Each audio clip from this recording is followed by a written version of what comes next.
Hi. I am Isis Mirage. And I am Coco Ferocia. And yes, we're back. This time with a cast review.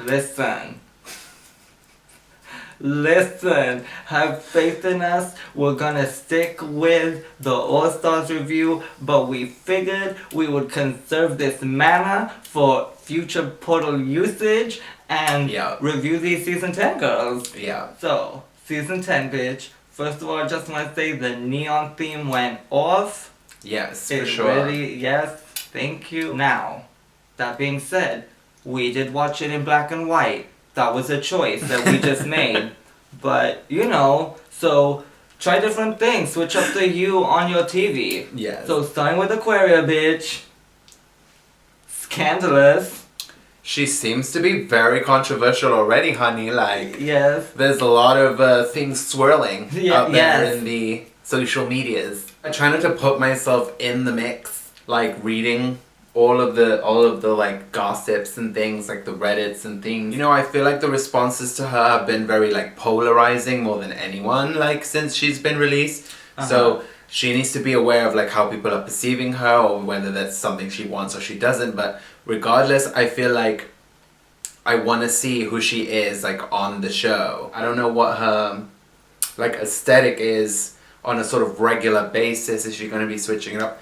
We'll have to wait and see, honey. I do want to mention though, it's a crazy world we live in that at such a young age, your goal at 21 is to be on RuPaul's Drag Race. Because I remember a time, bitch, listen, I have cousins and older siblings who remember a time when that wasn't necessarily the case.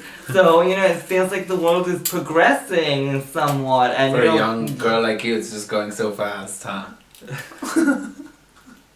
Okay, so next up is Asia O'Hara and wig. And it was sickening. I'm not mad at it. She's caught in the wind, honey. Asia O'Hara goes off. I've been following her. The spray, the plug it in Gotta every keep time. It fresh. Asia O'Hara is sickening. I've been following her career for like, I don't even know how many years, like on Facebook, Instagram, whatever. I remember her back in the day doing the Mystique look in the dressing room, and you know, like moments I've seen that tell me that Asia O'Hara knows what she's doing. Yeah. She knows how to switch it up. She's not like a one-note girl by any means. Yeah, like at all. Like, I don't know where I would place her in my mind. Like, she's like always she can coming go a up little with bit something. cosplay. She can be very pageant drag. She can be very extravaganza, fishy. Like, there are many layers to the O'Hara brand. I'm ready for Asia to just like do it. Come on, I've been waiting so long for Asia to be on Drag Race. Yeah. She's one of those people who like, if you like would say who hasn't been on Drag Race, like I know like you would easily be like, oh, Asia O'Hara's like, she's sick. Like, come on, like, hello, like I'm excited to see what she's gonna bring. It was a matter of time. Take the promo wig however you will, because to me that wig just speaks for Asia's like eye and her, you know, the willingness to take a risk. Yeah, Asia always knows how to switch it up a little bit and give you that little like edgy moment. I live.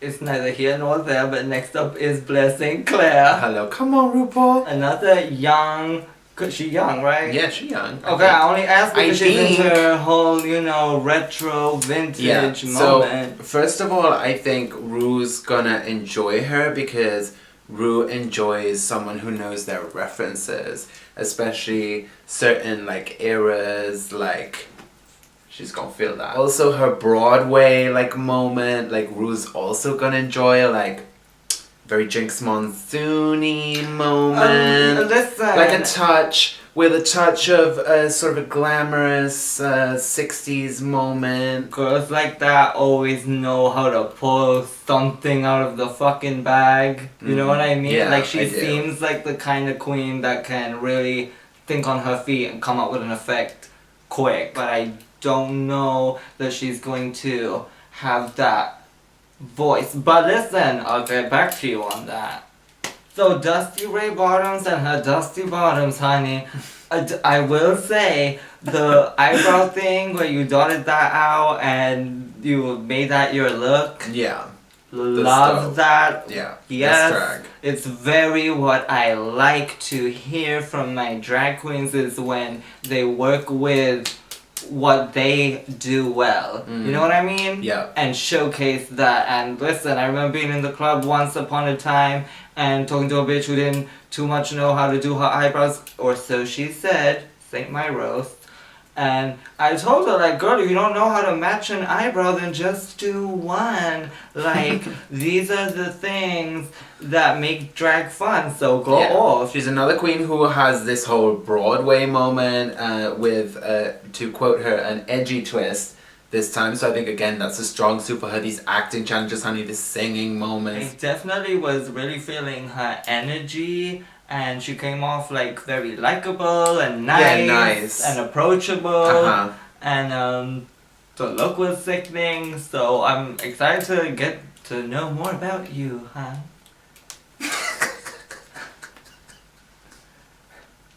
You know? You know what I mean? Like, let's get to know each other. The house.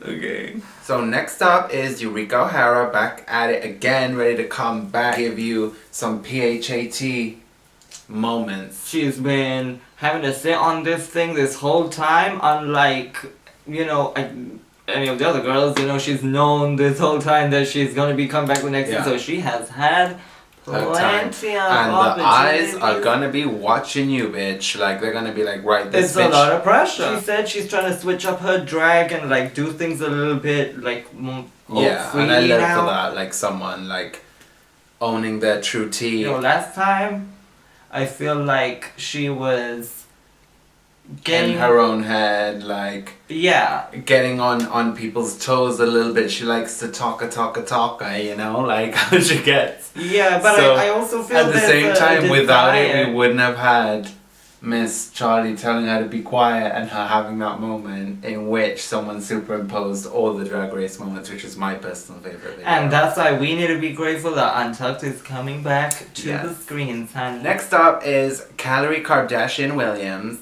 And, you know, she's another girl, like, representing for the thickums. You know, the thickums out there, the thickums and sexy.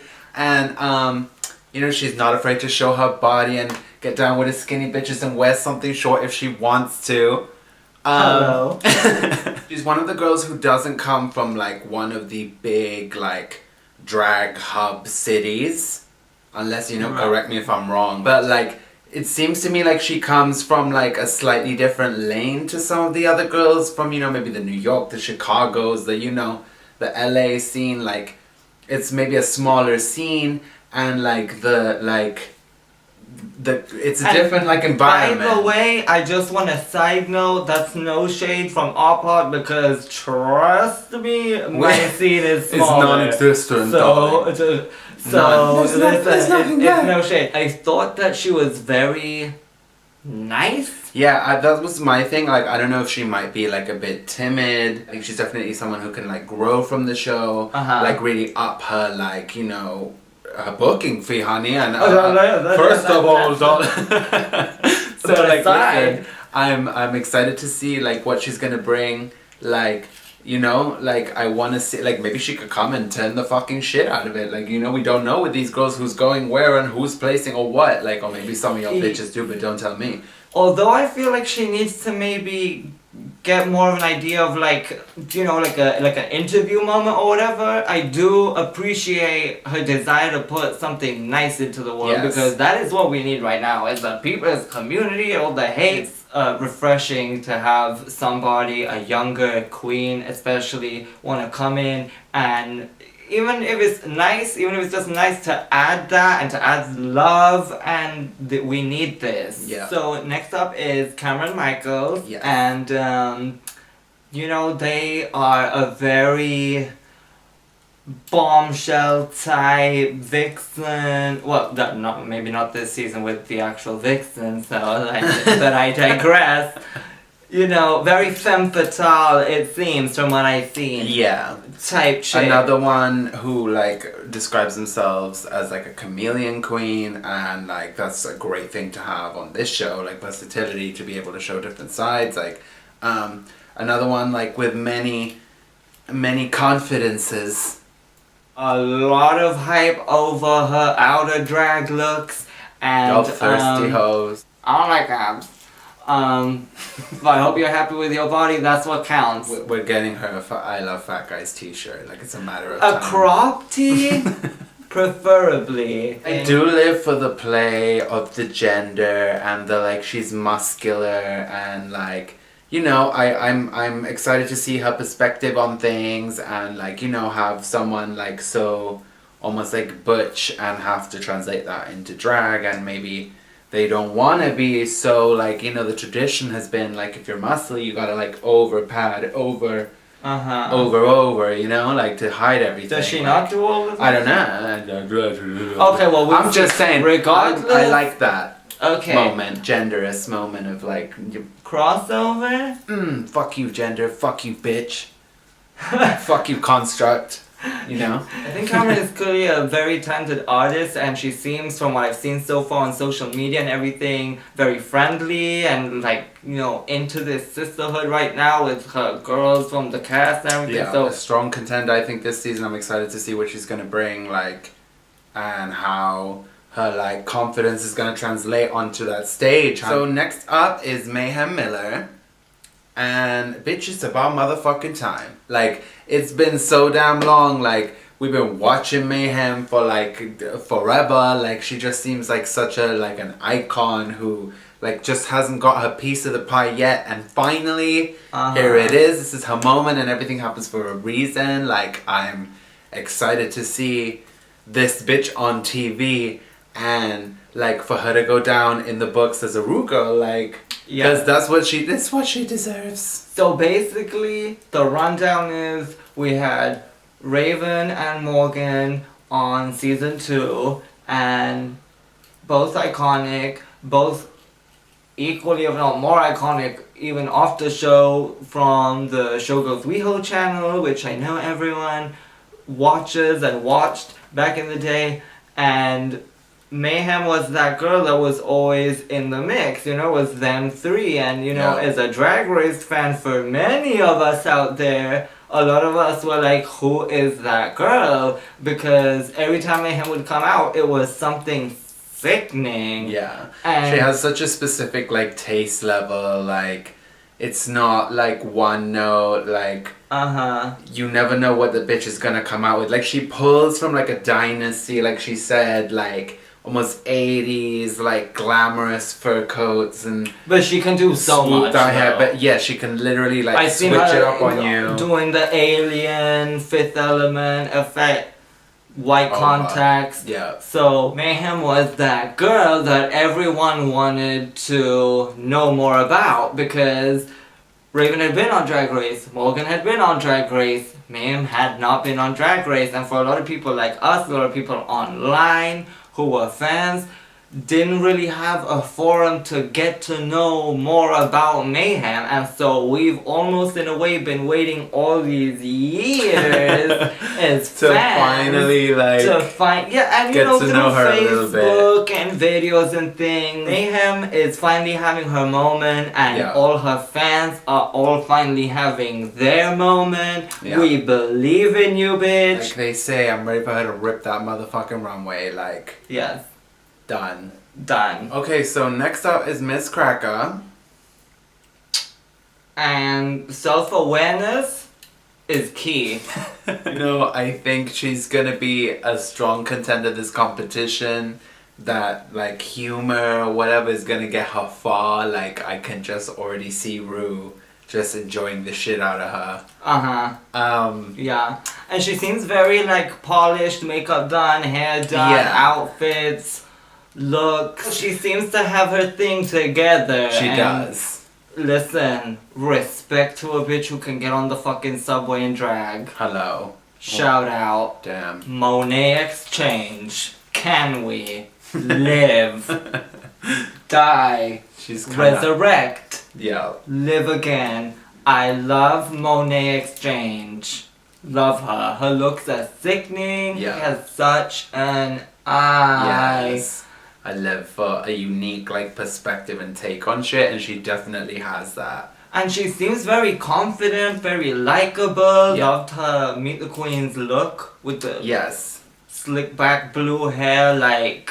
I think Ru's really gonna appreciate what she does specifically. I can't see her not doing well. Like, unless it's like some stupid acting challenge that maybe goes a bit left or whatever. But other than that, she's killing it. Point blank period. Good night. Season 10 is going to be the ooh-ah-ah sensation, honey. It's me. So next up is the ooh-ah-ah sensation, Miss Monique Hart. I live for her personality. She just is so likable. Yes. So like endearing, like that bitch you just want to sit backstage with and kiki, and you're just gonna get your life and laugh. And I feel like she's gonna do well in the competition. Like, she really does seem like she has that confidence, but that self-worth. true confidence, self-worth. Thank you. Hello. Because there's some girls in the competition that are looking here and looking there. I feel like she's really focused. Yeah, true to herself. And that's gonna be what carries her. Yeah. So next up is Vanessa Vanjie Mateo, and I live for this bitch. Live. Like, the minute she came out and she was talking about I named myself Vanessa after the fucking one from The Little Mermaid, the sea witch bitch in her human form. That's drag. That's what I live for. Yes. It was great, you. honestly. Go the fuck in. I love that she's Vanjie because Alexis Mateo could not pronounce Vanjie. My queen. Alexis Mateo. Love the Mateos, the Mateo family. The Empire. Absolutely. Honey, she was feeling her oats in the shots, bitch, in her plastic. Like, the whole thing was sickening. Her personality was sickening. Her makeup was sickening. Yeah. I live. I don't know if people, like, are gonna think she's a bitch. Like, if they're gonna, like, get her. I don't know if she really is gonna be, you know, a little cutting or not, but she claims that it's paint, so I'm gonna, like, trust her. At the same time, she's also a Mateo, and you know they have their way. They do have their way. But it's a way. It's a way. It's a good way. Top 3, bitch. So, the vixen. Chaser dressed to the nines. But let me get my 10s. Okay, Hello. I know you from the video with Shea Coulee and the iconic Lila Star Escada, honey. I do, I've seen the video. And from the Meet the Queens, I feel like she definitely is coming with a little bit of a pointed tone. But she seems cunty, she does. Yes, but I feel like that's the part of her judge, her moment, her like... What I know of the vixen is that she's like a performer, dancer, like. And if you're gonna call yourself the vixen, I would expect you to be a little bratty, you know. Yeah, I think the show is gonna be good for the vixen because I think she, as a performer, already has that confidence that she needs in everything. And I think that the vulnerability that I feel is probably going to come through in her experience in Drag Race, I think that's going to be the thing that she probably needed to really boost her shit. So next up we have Miss Yuhua Hamasaki, and I, like, honestly, one of my favorite people that's been on the show, like, in a while. I don't know what it is. She just has this, like, spark of something, this energy, that I just likability. Yeah, like when there's different like electrons and shit like attracts each other. Like whatever her shit is, it attracts me. You know what I'm saying? Like I vibe with her. Yeah, funny, interesting, talented, beautiful, amazing makeup. No one else can do this like she can. Where's Gaga? Seriously, very interested to see what she's gonna bring to this competition. I feel like, from what I do know, is someone who can really benefit from being on the show. You know, costume designer, and has collaborated with a lot of people, and I feel like this is really gonna be a great thing for her, and I feel like she's someone deserving of it. Like, you can feel from her energy. So I'm definitely interested to see her perform on the show, do the challenges, bring it on the runway, like... Runway. The Untucked, honey, kicking with the rest of the girls. Like, I think, you know, it's gonna be an interesting watch. Yeah, it's gonna be an interesting season this season. Yeah. So this brings us, I think, to the end of the fucking review, bitch. Finally. I got the portal closing, my mana potion low right here spilled all over the floor. I got imps on my ankles nipping and biting and shit. Like, it's getting to that time. Yeah. But we thank you for standing by and enjoying this video with us. I hope you enjoyed it. Remember to hit the thumbs up button, subscribe, turn on your notifications. Turn on those notifications for our channel if you have not. Yeah, follow us on Twitter. We don't need to be doing all this work for you to not see us, honey. Follow us on Instagram, on Twitter. Links down below. Right here in the little box. Honey. Remember to leave your comments about who you're rooting for on season 10 down below. Yeah. Let us know whatever you think, like no spoilers. Maybe one of these girls is from your hometown. Your hometown. You see them. You see them at the bar every week or something like that. Let us know. Like, let us know who you're rooting for. Like, what's poppin'. But be kind. Yes. I'm gonna try and put out negative shit. If you got some negative shit to say, open up your Microsoft Word, write it down, close it, drag that hoe into the recycle bin. And let that shit Now you're done. Yeah. You got to let that shit on. No one even has to fucking deal with it. For real. Okay, so see you next time. Bye, bye, bye, bye, bye, bye, bye.